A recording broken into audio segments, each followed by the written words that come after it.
informasi terkait kuliah-kuliah sebelumnya.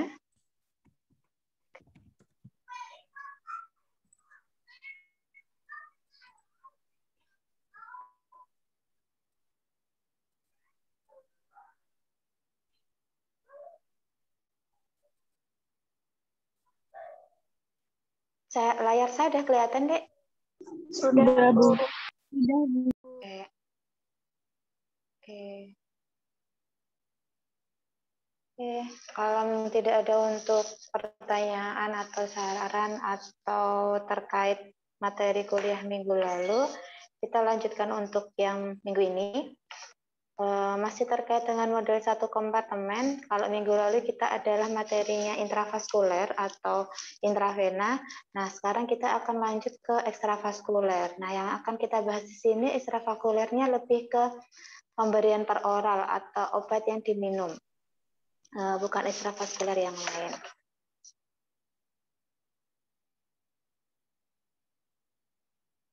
Nah, kita review sebentar terkait model 1 kompartemen itu apa, yaitu menganggap tubuh sebagai sistem tunggal atau sistem ruang sentral, meskipun sistem tidak mempunyai makna faal ataupun secara anatomi.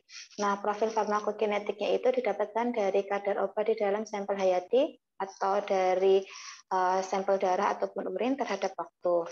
Nah, asumsinya untuk model 1 kompartemen itu adalah adanya perubahan kadar obat dalam darah mencerminkan perubahan kadar obat di dalam jaringan. Jadi kalau kadar obat di dalam darahnya berubah rendah, berarti kadar obat sudah masuk ke jaringan. Begitupun juga sebaliknya. Nah, yang kedua, eliminasi obat mengikuti kinetika orde pertama, di mana kecepatan eliminasi obat dari tubuh setiap saat berbanding dengan jumlah obat atau kadar obat yang tersisa di dalam tubuh. Sedangkan kalau eliminasi obat yang mengikuti orde 0, jumlah obat yang dieliminasi adalah tetap dan tidak tergantung pada jumlah obat yang tersisa. Sehingga fraksi obat yang dieliminasi akan semakin besar. Itu untuk review model 1 kompartemen. Nah, hari ini kita akan mempelajari model 1 kompartemen, yaitu ekstravaskuler, lebih ke per oral atau obat yang diminum. Nah, di pertemuan pertama kan kita sudah mempelajari atma ya, obat yang diminum atau obat yang kalau diminum itu dia akan mengalami proses yaitu adanya absorpsi. Nah, obat yang diabsorpsi ini itu akan dipengaruhi oleh beberapa faktor. Kita review sebentar, ada sifat fisika kimia obat. Jadi ada obat itu asam, basa, atau seperti apa, dan lain sebagainya. Yang kedua itu ada bentuk sediaan obat, tablet berupa tablet, kapsul, sirup, atau suspensi, ataupun modified release yang lain. Yang ketiga itu adanya anatomi fisiologi dari tempat absorpsi tersebut. Yang pertama itu ada luas permukaan saluran cerna. Yang kedua adalah kecepatan pengosongan obat dari lambung. Yang ketiga adalah motilitas gastrointestinal atau pergerakan usus. Yang keempat adalah aliran darah di tempat absorpsi. Nah, ini adalah gambar atau grafik dari model 1 kompartemen per oral. Yang akan kita pelajari hari ini adalah data darah ya, Dek ya. Nah, karena nanti juga akan ada data urin, tapi untuk hari ini kita akan mempelajari data darah. Nah, dari gambar yang ini, dari pertemuan pertama kan sudah ya, obat itu masuk, dia akan diabsorpsi, langsung masuk kompartemen, dan dia juga akan mengalami eliminasi. Dan obat itu akan menghasilkan obat yang sudah dimetabolisme. Nah, untuk profil farmakokinetiknya atau bentuk kurvanya itu kalau untuk absorpsi akan berbeda dengan yang untuk per oral akan berbeda dengan intravena. Nah, kalau per oral dia akan ada fase dimulai dari 0, T sama dengan 0. Dia akan mengalami kenaikan atau kita sebut dengan fase absorpsi. Akan naik, lalu di sini akan ada namanya nanti adalah kadar puncaknya berapa.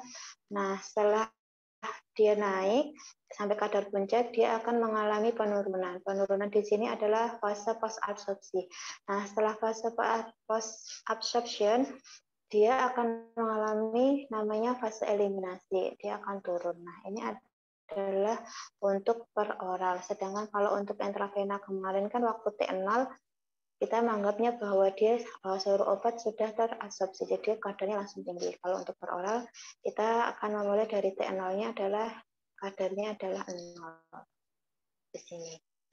Nah, untuk di sini DGI adalah jumlah dosis obat secara ekstravaskular yang mempunyai kecepatan absorpsi Ka dan juga kecepatan eliminasi. Jadi per oral nanti itu dia akan mempunyai nilai Ka dan juga akan mempunyai nilai K. K di sini adalah K eliminasi, Ka adalah kecepatan absorpsi. Nah, pada fase absorpsi, kecepatan absorpsi itu lebih besar daripada eliminasi. Sedangkan pada saat Cmax tadi di sini, di puncak, itu kecepatan absorpsi itu akan sama dengan kecepatan eliminasi. Sedangkan pada pasca absorpsi,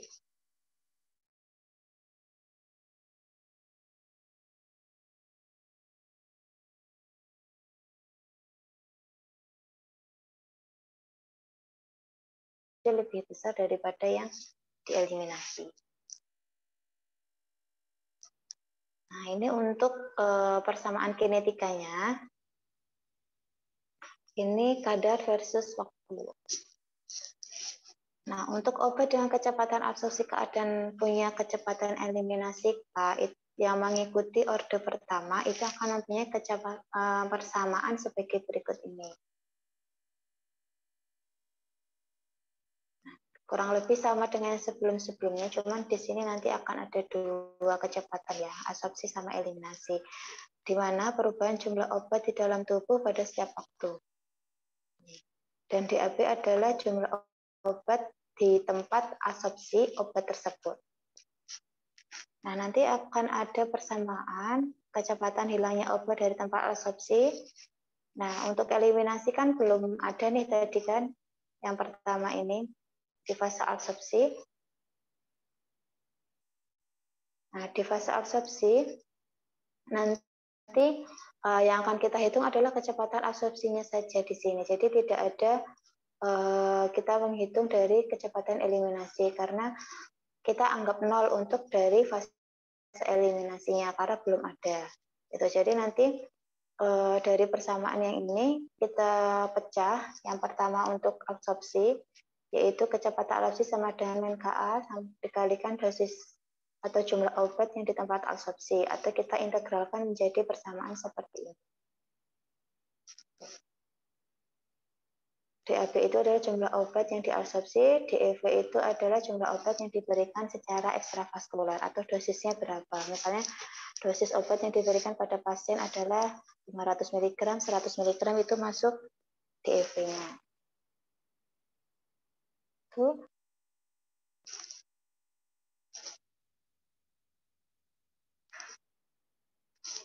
Nah, untuk selanjutnya itu ada perubahan kadar obat di dalam tubuh sebagai fungsi waktu.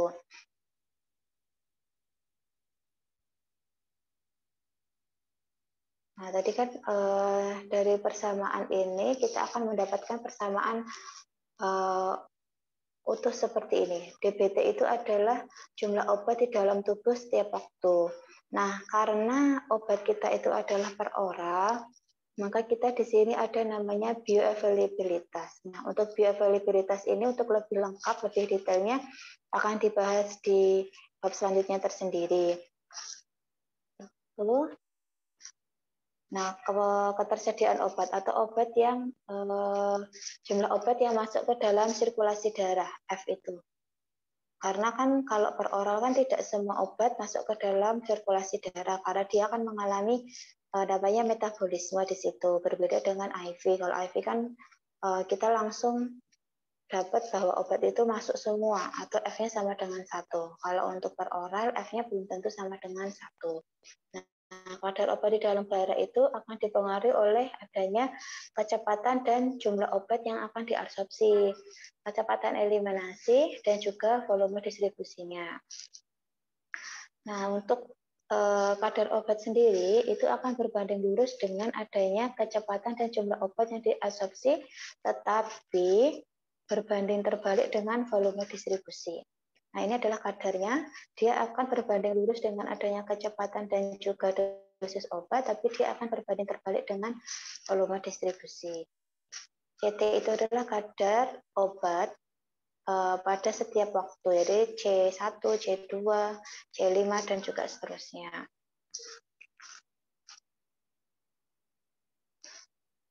Oke, sampai sini ada yang mau ditanyakan?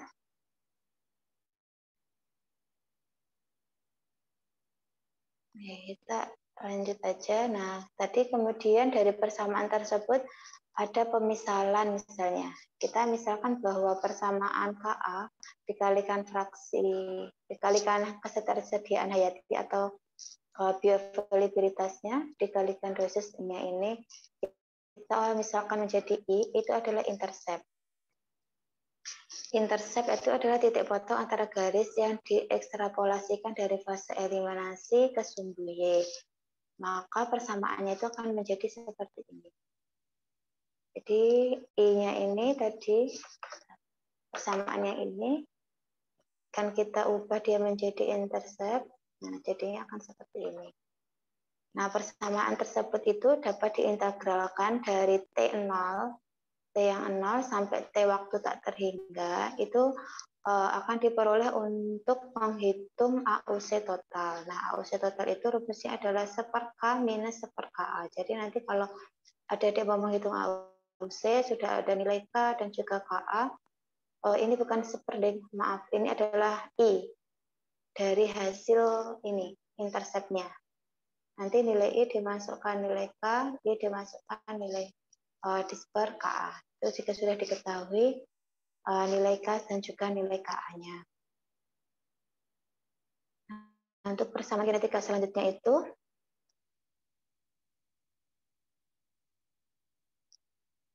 ini tadi adalah ketika obat di dalam darah saat T0, T0 itu di sini, maka C-nya 0. Sini kan ini kadar, ini waktu ya.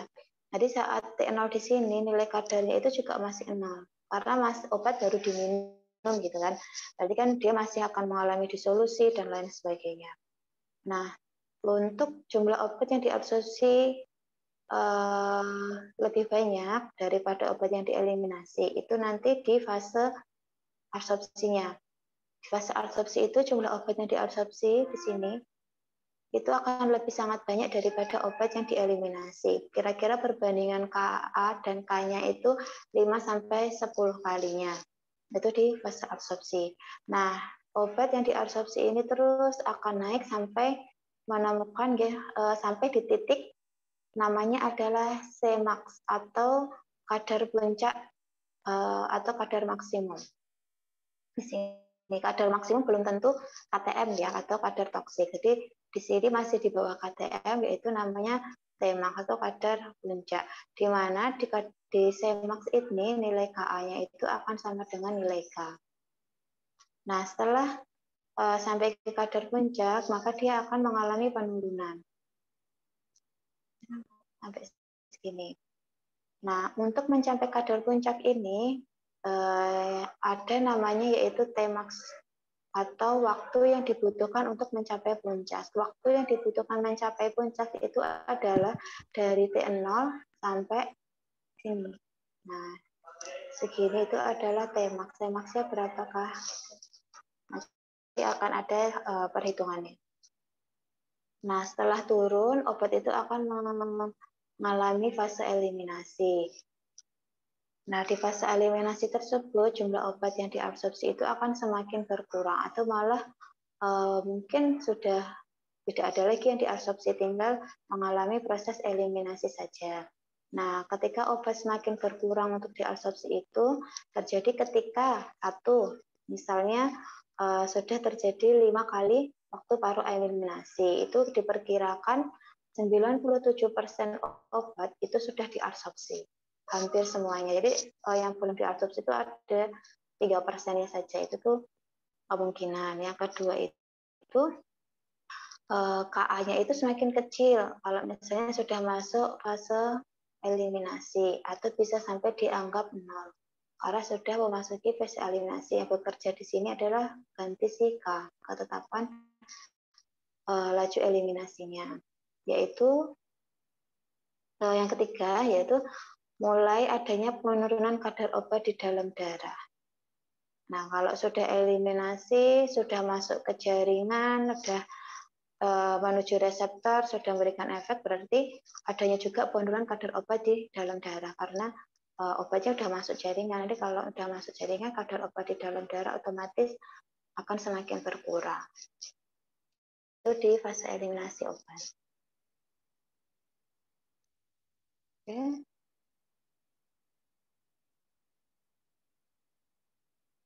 Nah, ini untuk selanjutnya, kalau untuk per oral nanti kita akan sebenarnya akan bukan membelah, tapi lebih ke kita harus mencari titik di mana dia fase absorpsi, di mana titik dia mengalami fase eliminasi. Nah, untuk yang pertama kita akan melihat dulu untuk persamaan saat eliminasi. Nah, untuk persamaan saat eliminasi itu adalah kadar obat waktu tertentu dikalikan dengan kecepatan eliminasinya, fraksinya, dosisnya, volume distribusi, K, dan juga nah, tapi di sini kita tidak akan memberikan untuk kecepatan absorpsinya itu berapa, karena kecepatan absorpsi di fase eliminasi kan 0, jadi langsung ke persamaan tersebut. Nah, ketika kita menghitung kadar puncak, nah T-nya ini sebenarnya tinggal kita ubah menjadi T-max gitu. Itu juga bisa, nanti kita akan menemukan kadar puncak tersebut berapa gitu. Nah, ini T adalah waktu pasca Cmax setelah proses absorpsi selesai misalnya. T adalah setelah waktu selesai, maka bisa langsung ke rumus ini, pakai len bisa, atau pakai log pun juga bisa. Nah, ini untuk yang fase eliminasi, yang sudah masuk di bagian pasca Cmax. Itu. Nah, kalau untuk menghitung kadar maksimumnya, kita akan di sini. Nah, sedangkan pada saat kondisi puncak atau kondisi konsentrasinya itu pada saat titik maksimum, itu kecepatan absorpsi akan sama dengan kecepatan eliminasi. Sehingga kita akan mendapatkan persamaan seperti ini.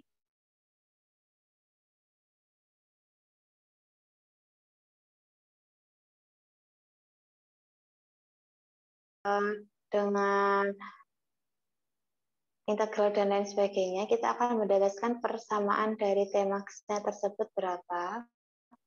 Bisa menggunakan rumus len KA, min len K, KA, dan lain sebagainya, sampai bisa menggunakan logaritma juga. Kalau misal logaritma, jangan lupa ada penambahan 2,303. Nah, sedangkan Tmax sendiri itu ada faktornya, yaitu tergantung pada kecepatan absorpsi dan juga kecepatan eliminasi di sini ya. Sesuai persamaannya, Tmax tergantung pada kecepatan absorpsi dan juga eliminasi. Nah, semakin besar Ka dibandingkan dengan K, maka Tmax akan semakin kecil. Dari persamaannya pun sudah terlihat di sini. Ini Tmax itu adalah dari sini sampai sini itu adalah Tmax. Nanti akan ketemu Tmax.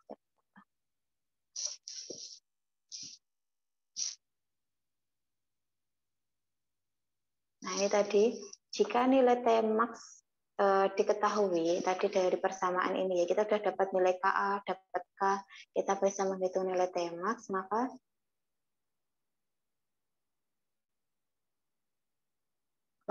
nilai Tmax tersebut kita bisa masukkan ke persamaan kadar pada waktu tertentu tadi dengan mengubah T-nya itu menjadi Tmax di sini. T-nya menjadi Tmax. Nah, karena nilai K itu akan sama dengan nilai Ka waktu kadar di puncak, itu kita bisa membuat ini menjadi tetap K, bisa memasukkan nilai Ka juga. Nah, nanti kita akan mendapatkan kadar Cmax-nya berapa. Selanjutnya kita juga bisa menghitung nilai VD, nilai CL-nya berapa. Nah, yang perlu kita ingat di sini, AUC di sini itu kita dapatnya kan dari persamaan model. Jadi nilai VD dan juga nilai CL ini tidak bermakna faal atau tidak mempunyai makna secara anatomi ataupun fisiologi. Nah, tetapi nanti kalau misalnya AUC itu diperoleh dari metode trapezoid, nanti di belakang ya trapezoid itu nanti dari grafik, nanti akan ada seperti graf AUC atau area di bawah kurva itu seperti di partisi seperti itu ataupun dibuat secara linier. Nah, itu akan bermakna secara faal karena kita menghitung secara langsung dari grafiknya. Itu kalau trapezoid. Tapi kalau dari model AUC tadi kan rumusnya kan I seper K minus I seper KA. Ini kan kita dapatnya kan dari hasil pemodelan matematika. Jadi itu tidak akan bermakna secara faal ataupun secara anatomi fisiologi. Seperti itu. Tapi nanti kalau ini yang kedua kita menghitung dari grafik per segmen-segmen satu-satu gitu, maka kita bisa ada kemungkinan besar atau hasilnya lebih valid sehingga dia bermakna secara faal.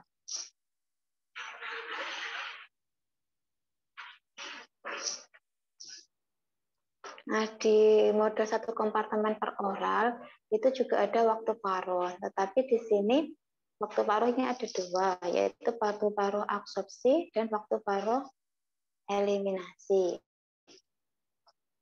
Nah, kalau waktu paruh eliminasi hampir sama dengan seperti yang sebelumnya di intravaskular, yaitu tidak ditentukan oleh besar dosis obat. Dosis berapapun, waktu paruh eliminasinya tidak akan berubah selama proses atmanya mengikuti orde pertama. Rumusnya masih sama. 0,693 dibagi dengan konstanta ketebalan laju eliminasinya berapa. Nah, sedangkan waktu paruh eliminasi itu pada saat T0 obat itu masih berada di tempat absorpsi atau konsentrasinya tadi adalah masih 0. 0 konsentrasinya 0. Nah, jika satu kali waktu paruh eliminasi absorpsi sejak obat diberikan, obat terabsorpsi sebanyak 50%. Nah, jika 7 kali waktu paruh eliminasi sejak obat diberikan, maka ini hampir semua obat atau 99,22% itu telah terabsorpsi. Sehingga waktu paruh eliminasi dari suatu obat yang diberikan secara per oral adalah rumusnya sama, hanya saja ini adalah perbedaan di nilai tetapan lajunya. Kalau di sini laju eliminasi, kalau di sini tetapan laju absorpsi. Jadi nanti kalau jangan terbalik ya, kalau misalnya waktu paruh eliminasi berarti nilainya adalah apa, kalau waktu paruh eliminasi absorpsi nantinya dimasukkan ke nilai KA-nya.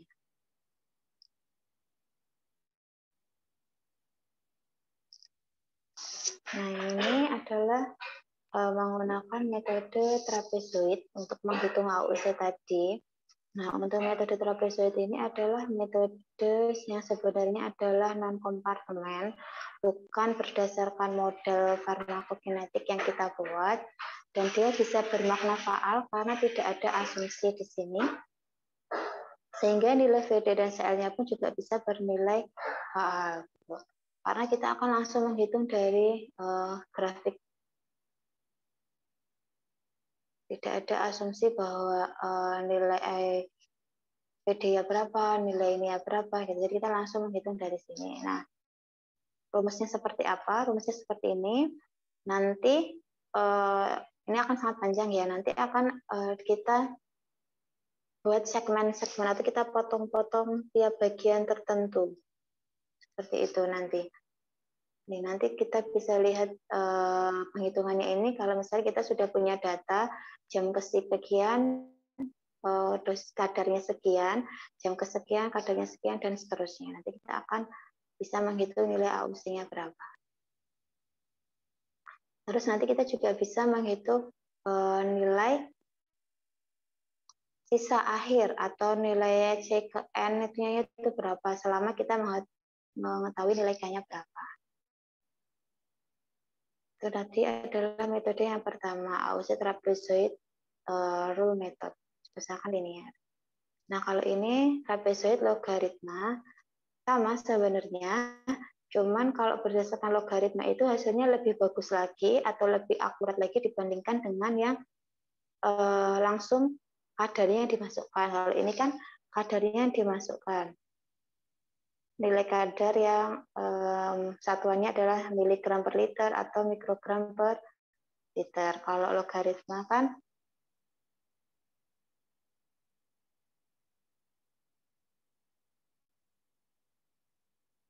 kalau logaritma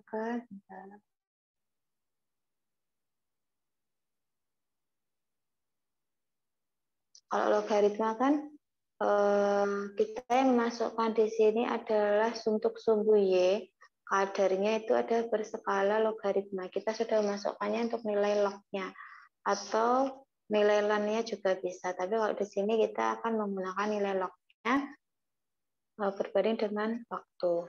Rumusnya juga masih sama, hanya saja yang di bawah ini kalau tadi sudah dibagi dua, kalau ini ada nilai ln dari C0 minus ln C1. Untuk sisa akhirnya pun juga masih sama.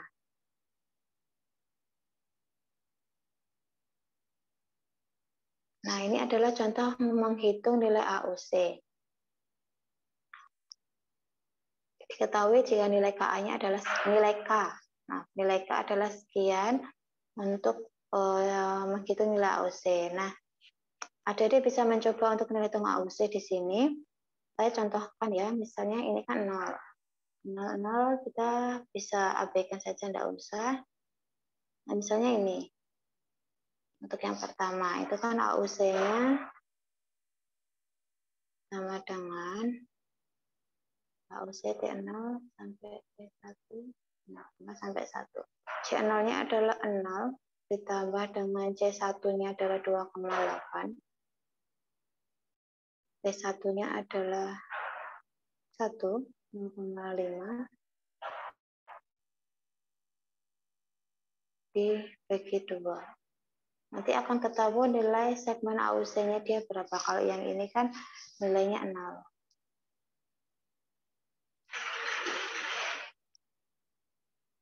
Nah, nanti yang ini juga akan ketahui nilainya berapa.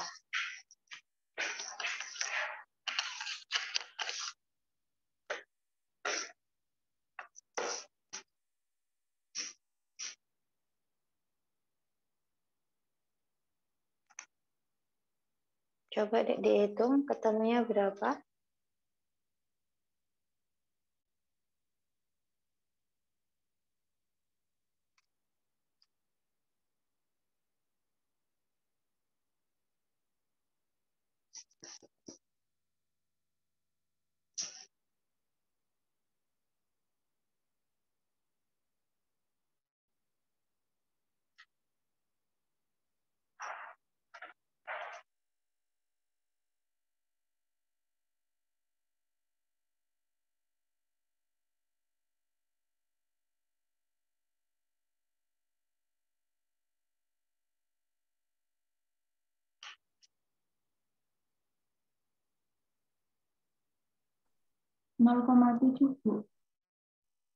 Oke. Ini 0,7 ya. Ini kan masih 0 juga ya, karena 0 dikalikan 0. Ya, nanti dihitung satu-satu sampai ke bawah. Nanti ini sama ini ketemu berapa, ini sama ini ketemu berapa, itu salah satu contoh menghitung nilai AUC menggunakan trapezoid seperti ini. Memang panjang caranya, kan lama. Nah, nanti untuk sisanya di bawah ini, kan nanti kan ini akan dijumlah ketemunya berapa totalnya. Tuh. Nah, nanti di sini ada nilai C ke N-nya berapa. Nilai ke AUC 32, 1,6. Sisa yang terakhir adalah 1,6 dibagi nilai KA-nya, nilai K-nya. Terus nanti untuk AUC total nanti adalah nilai semua ini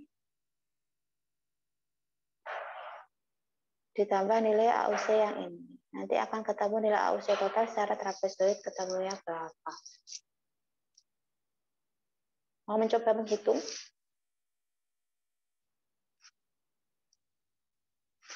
Saya kasih waktu 15 menit ya. Ini ketemunya berapa?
Gimana deh, hasilnya udah sama? Apakah Sama. ada yang Iya Bu, sama. Sama, Bu. Oke, berarti udah bisa ya menghitungnya ya besok kalau misalnya keluar ujian. Kita lanjutkan saja. Ya, selanjutnya kita adalah bagaimana cara kita menetapkan tetapan laju reaksi absorpsi atau nilai KA untuk model 1 kompartemen ini. Yang pertama kita akan menggunakan metode residual. Sebenarnya metode residual ini adalah metode yang paling banyak digunakan untuk menetapkan nilai KA. Ada juga metode yang lain, hanya saja jarang sekali atau hampir tidak pernah digunakan. Nah, metode residual ini juga disebut sebagai metode stripping, filling, ataupun filtering method. Jadi nanti kalau misalnya di soal disebutkan menghitung nilai KA dengan metode stripping ataupun filling atau filtering, berarti adalah metode residual. Nama lainnya. Metode residual ini adalah metode yang baku untuk menghitung nilai parameter farmakokinetika obat berdasarkan model kompartemen. Kita kan tadi menggunakan model kompartemen 1 ya, jadi metode residual ini metode yang baku. Dan memang paling umum digunakan. Nah, selanjutnya untuk mendapatkan nilai KA yang akurat setelah pemberian ekstravaskuler, maka nilai KA itu harus lebih besar daripada nilai K, sekitar 5-50 kali ataupun lebih, sehingga dapat diartikan bahwa disposisi obat merupakan faktor penentu kecepatan proses kinetika obat di dalam tubuh. Nanti kalau misalnya nilai K-nya itu lebih besar daripada KA, maka itu akan disebut juga merupakan fenomena flip-flop. Nah, ini mencobakan nilai, kalau misalnya kita mau mencari nilai KA, maka pertama kali yang harus kita tentukan sebenarnya adalah mencari nilai K atau tetapan laju eliminasi terlebih dahulu. Karena di sini diasumsikan proses absorpsi telah selesai dan yang tersisa hanya proses eliminasi. Nah, pertama kita harus mencari dulu nilai ketetapan laju eliminasinya itu berapa. Nanti kita akan mencoba untuk menghitungnya di belakang. Ini adalah rumusnya. Rumusnya itu sama dengan yang kemarin aja. Di sini ada tambahan nilai KA-nya berapa.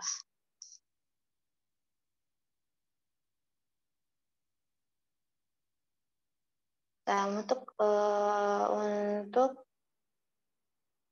per oral ini biasanya data akan disajikan dalam bentuk tabel. Nah, nanti adik-adik di sini akan menghitung parameter farmakokinetika itu berdasarkan dari data tabel yang nanti akan kita gambarkan dalam kertas semilog antara logaritma konsentrasi berdasarkan versus waktu di sini. Nanti akan didapatkan kurang lebih gambarnya adalah seperti ini.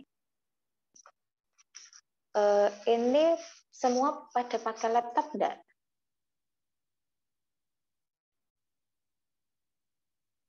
Untuk saat ini, Zoom-nya. Saya HP. Kalau sepertinya ada yang pakai HP, Bu. Oke, kalau pakai nggak apa-apa.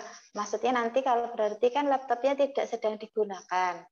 Nah, silahkan bisa dibuka yang sekarang Zoom-nya menggunakan handphone ataupun Zoom-nya menggunakan laptop, bisa disambi membuka Excel.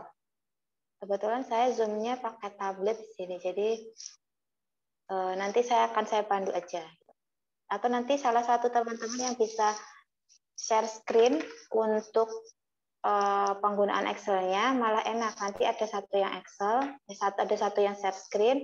Nanti kita bisa sama-sama untuk belajar mengerjakan latihan soalnya. Karena untuk metode residual ini agak panjang. Sepertinya waktunya cukup untuk mengerjakan satu soal. Nah, ini berdasarkan teori nanti seperti ini. Mungkin ini akan memusingkan. Jadi kita mungkin enaknya adalah langsung ke praktek saja untuk latihan. Tapi di sini nanti yang harus kita ingat, untuk pertama kan kita harus mencari tetapan laju eliminasi. Nah, laju eliminasi kan sudah jelas ya di sini. Kalau di sini ada di antara titik B sampai C. Nah, nanti untuk dengan metode grafik ini, paling tidak kita harus minimal mengambil 3 titik. Minimal 3 titik di fase eliminasi. Nah, dari 3 titik ini nanti kita akan mendapatkan tetapan laju eliminasi dan juga persamaan eliminasinya. Gitu. Nanti kita akan mendapatkan nilai yang CT sama dengan channel main KT itu. Nanti kita akan mendapatkan persamaan itu dari sini. Nah, dari sini nanti kita akan ekstrapolasikan seperti yang ada di gambar ini untuk menghitung nilai KA-nya, nilai ketetapan absorpsinya berapa. Nah, untuk mendapatkan nilai ketetapan absorpsinya, kita juga akan mengambil sekian titik, minimal 3 titik di fase absorpsi. Nah, nanti kita akan menghitung KA-nya di situ. Nah, nanti akan ada yang namanya istilahnya adalah konsentrasi residual ataupun kadar ekstrapolasi. Nah, itu nanti akan mudah kalau misalnya kita menggunakan Excel. Tapi nanti waktu kita praktikum farmakokinetik, insya Allah ini akan diluringkan untuk yang praktikum terakhir, yang itu yang menentukan parameter farmakokinetik itu akan sama-sama nanti belajar menggunakan Excel dan juga menggunakan kertas semilog manual. Kalau misalnya tidak ada perubahan jadwal. Nah, untuk saat ini kita belajar menggunakan Excel saja. Nah, contoh soalnya adalah ini. Ada yang mau membantu untuk share screen Excel-nya? Ada saja nih Zoom-nya. Oke, ini saya stop share screen dulu ya. Soalnya sudah di ini atau di foto dulu aja soalnya. Nanti angkanya ini, waktu dan kadar nanti akan kita masukkan ke Excel. Kalau sudah, akan saya stop share screen, nanti gantian. Ini siapa tadi namanya? Andre, Bu. Oh ya, Mas Andre ya? Iya. Oke, Mas Andre nanti yang akan share screen terkait Excel-nya. Nah, sama ini nanti akan ada kadar ekstrapolasi dan juga kadar residual. Tapi kita di sini dulu aja, nggak apa-apa. Yang penting soalnya udah di screenshot ataupun udah di foto. Kalau dicatat nanti agak lama ya. Udah ya? Saya stop dulu.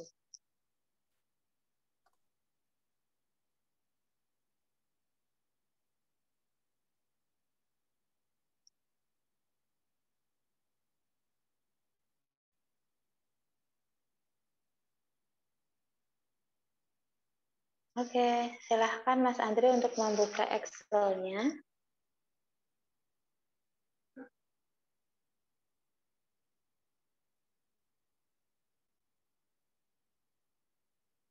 Oke, nah adik-adik yang lain juga bisa mengikuti itu untuk memasukkan data-data yang tadi contoh latihan soal.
Udah ya, udah masuk. Nah, kalau kita akan menggambar pada pertanyaan pertama tadi kan, silahkan menggambar pada kertas biasa dan juga kertas semilog. Nah, bagaimana cara kita menggambar menggunakan Excel? Silahkan bisa kita pakai scatter and plot. Kalau misalnya adik-adik ingat di insert itu ada, nah itu kan ada scatter and plot kan, di plot aja. Yang ada garisnya deh. Nah, tuh. Nah, nanti jangan lupa di kiri dan di bawah itu kita akan memberikan keterangan kalau di kiri itu adalah kadar. Oke, kadarnya di sini masih merupakan satuannya adalah mikrogram per mililiter.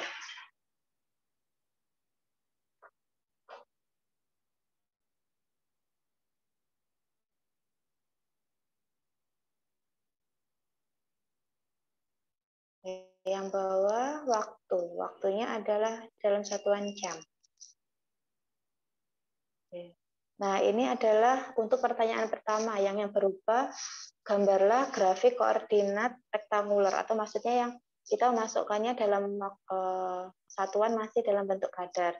Nah, selanjutnya yaitu kita menggambarkan grafik dalam bentuk semilog. Nah, untuk nilai kadarnya ini kita harus mengubahnya dalam bentuk tidak dalam kadar. Tabel selanjutnya sebelah kanannya kita tambahkan yaitu logaritma dari kadar. Log dari kadarnya. Di atas dikasih judul dulu, log kadar misalnya.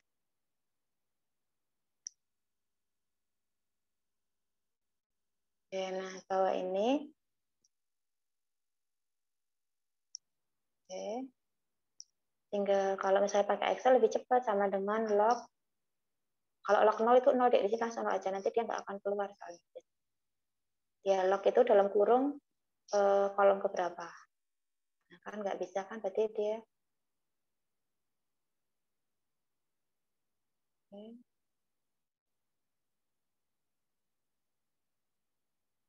Nah, yang atas ini kamu kasih 0 langsung aja deh, nggak apa-apa. Karena memang 0 nggak bisa, biasanya dia tetap nilainya akan 0. Oke. Udah kan? Nah, sekarang membuat grafik waktu versus lognya. Jadi waktu sama lognya ini kita buat grafiknya.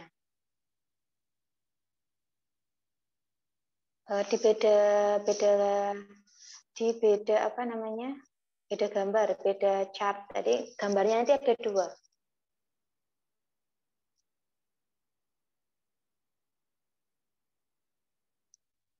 Oke.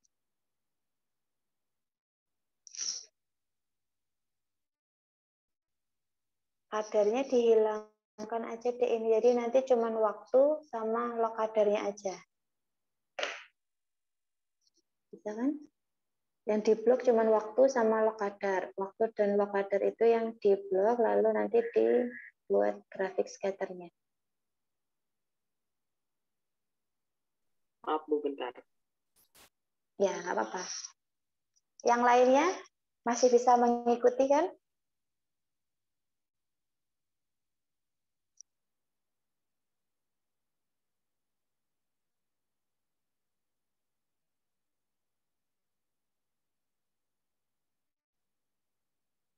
Waktu sama kadar dek 2.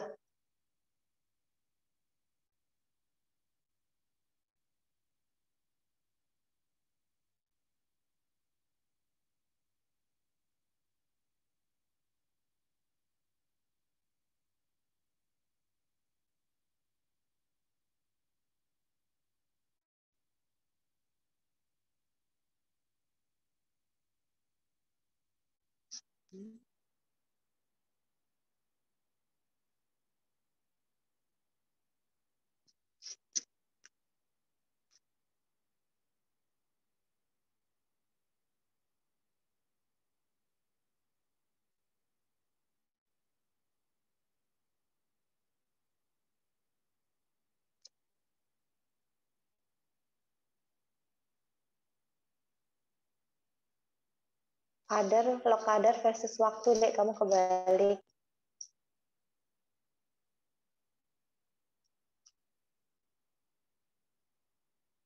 Oke. X-nya diisi dari 0 sampai 72.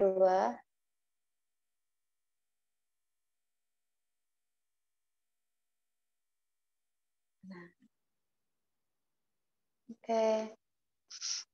Kelihatan kan perbedaannya, kalau misalnya kita langsung memasukkan nilai kadar, maka kita tidak menemukan garis linear di sini. Jadi fase eliminasinya kurang terlihatan di gambar yang pertama, yang di kadar versus waktu.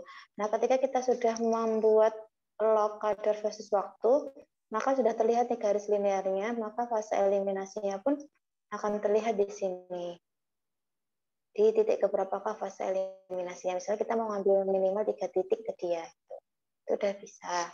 Oke, selanjutnya untuk soal pertama, menggambar grafik sudah semua? Sudah paham atau tadi masih ada yang ketinggalan caranya seperti apa?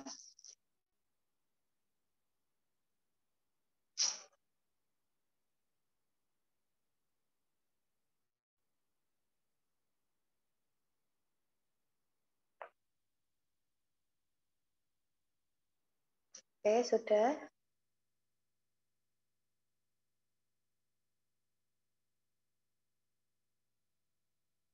Oke, sudah ya. Sekarang pertanyaan yang kedua. Berapakah tetapan kecepatan absorpsi dan eliminasi pada contoh soal tersebut? Nah, untuk metode residual tadi kan kita harus mencari terlebih dahulu yaitu kecepatan eliminasi. Lalu bagaimana cara kita mencarinya? Turun deh gambar yang log kadar. Nah, di sini kan terlihat di fase eliminasi kan yang naik terus turun. Nah, kita akan mengambil 3 titik di mana terjadinya fase eliminasi. 3 sampai 4 ini biasanya minimal 3 titik aja sudah cukup. Nah, sedangkan yang paling bawah itu, yang di bawah minus itu kita tidak akan mengambilnya. Nah, di sini kita bisa ambil kita bisa mengambil 4 titik deh. Dari waktu, sebentar soalnya, dari waktu jam ke-24. Nah, dari waktu jam ke-24 sampai minusnya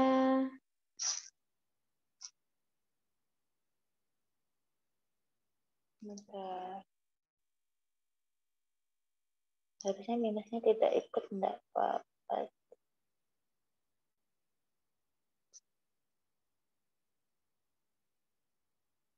Oke, sampai 72, enggak apa-apa.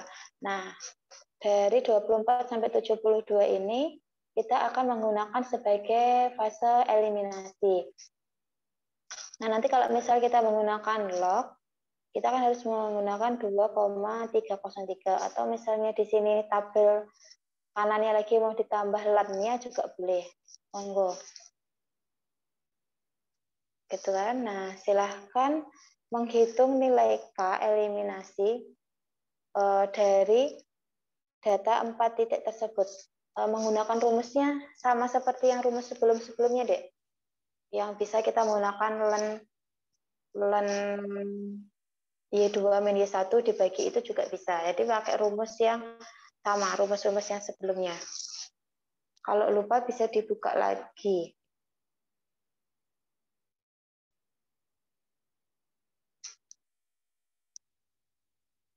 Atau kalau misalnya pakai log, itu dimasukkan 2,303-nya jangan lupa.